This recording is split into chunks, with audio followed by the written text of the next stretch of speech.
আজকে আলু চিপস বানাচ্ছিলাম, তাই ভাবলাম চলো আলু চিপস বানাচ্ছি যখন তাহলে সেটা তোমাদের সাথে শেয়ার করি। দেখো, আলু চিপস বানানোর জন্য প্রথমে কিছুটা আলু ভালো করে ছুলে নিয়েছি, নিয়ে পরিষ্কার করে ধুয়ে একটা গামলিতে জল নিয়ে এই কুড়ুনিটার সাহায্যে কেটে নিচ্ছি। আর এটাতে যেন কি সুন্দর ডিজাইন করে কাটা হয় আর খুব ফাইন ফাইন কাটা হয়। জলের উপর রেখে কাটলে আলুর যে লাল দাগটা কালো দাগটা হয় সেটা হবে না। এক এক করে কেটে নিয়ে সাবধানে কাটতে হবে, নাহলে কিন্তু হাত ছুলে যাবে।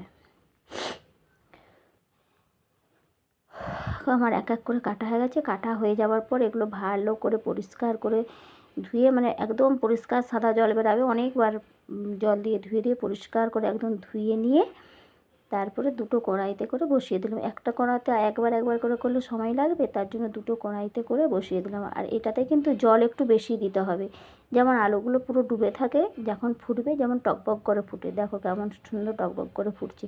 এই পরিমাণ মতো লবণ আর হলুদ দিয়ে ভালো করে সিদ্ধ করে নিলাম। সিদ্ধ করে নিয়ে এবার জলটা ঝেড়ে নিয়ে চলে এলাম ছাদে রোদে দিতে। সবচেয়ে বিরক্তর কাজ জানো এইটাই, রোদে দেওয়া। একটি একটি করে রোদে দিতে হয়, না হলে ভালো শুকনো হবে না। তিন চারটে রোদ খাওয়ালে ভালোভাবে শুকিয়ে যাবে, তাহলেই রেডি। আর জানো তো, গরম ভাতের সাথে ডালের সাথে এরকম আলু চিপস ভাজা দারুণ লাগে।